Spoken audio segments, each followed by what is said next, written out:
Welcome to Americana Archives. Travel back in time with us as we go throughout America's historic newspapers to find the lost and forgotten history of America. Today's story comes from the great state of Pennsylvania, being reported in the Potter Journal of January 1st, 1867. Today's headline is Christmas in Olden Time. It says, "Mother, will the Christ child come tomorrow? Will the Christ child bring bells and horses? And oh, mother, think he will bring me a crossbow, and will Uncle Carl teach me how to shoot it? Mother, why are you so sad?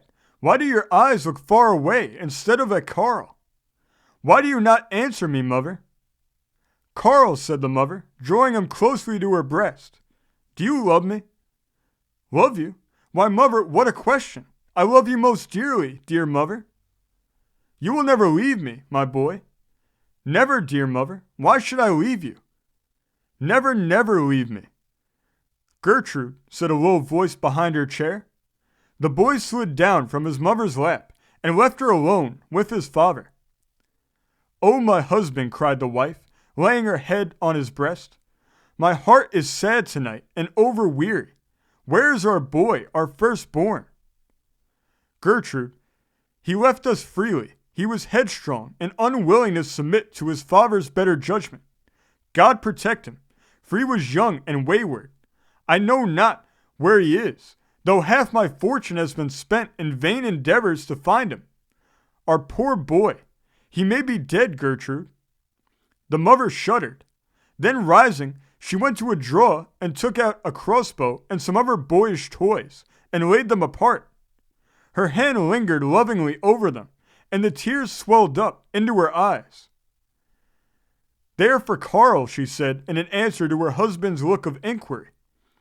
"It's 5 years tomorrow since I placed him on the tree for Emmanuel, and in the 2 little weeks I saw my boy for the last time.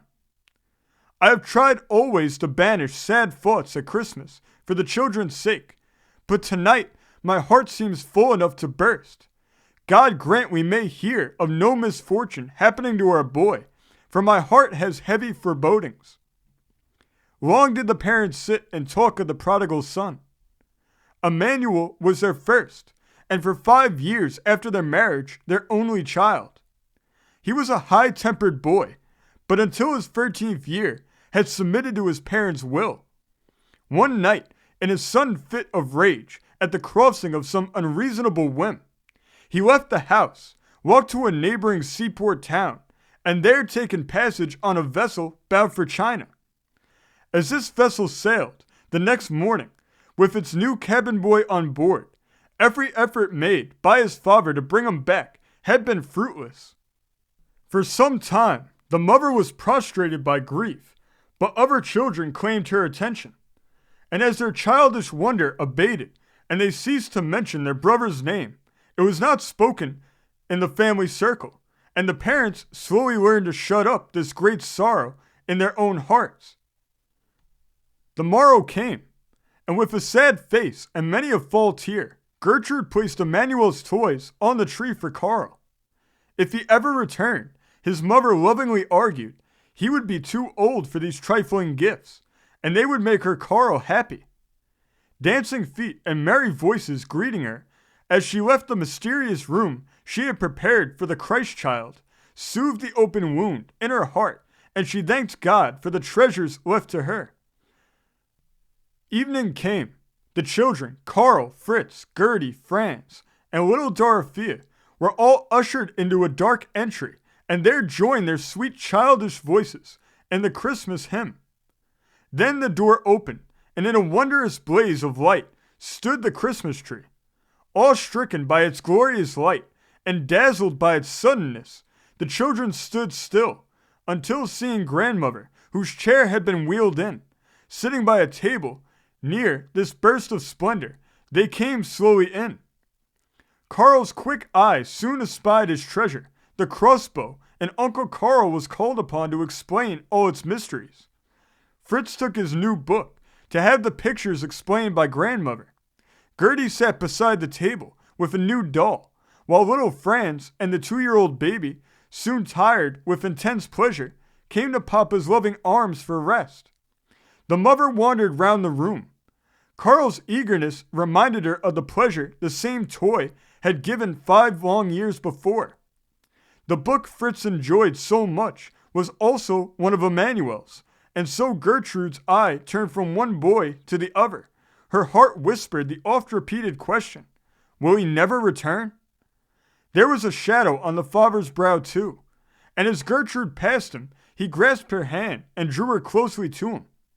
All the children were too happy to notice their parents' abstraction, and their low voices were drowned in gleeful shouts and animated conversation.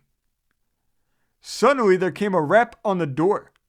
Gertie, much wondering whom it could be on Christmas Eve, sprang to open it. The mother stood erect, and the father, his heart stirred by the same hope, looked eagerly towards the door. It was a stranger, a lad of 18 or 19 years. They looked for a boy of Carl's age, forgetting for a moment the lapse of time. He stood in the doorway, then with a slow, timid step advanced towards the mother and father. Gertrude's, the mother's instinct, spoke first, and with a loud cry she fell upon his neck.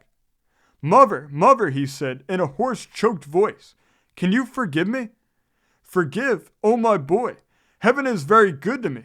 5 years I have thirsted for the sound of your voice and the sight of your face, and God has sent you home." "Father," the father spoke not, but as his son fell at his feet, he bent forward and pressed the seal of forgiveness upon his brow. And the Christmas day rose upon such happiness in that house as it had never known before. The end. Thank you for joining us today. Remember before you leave to hit the subscribe button, hit the notification bell, and remember to like and comment below. And we will see you next time on Americana Archives.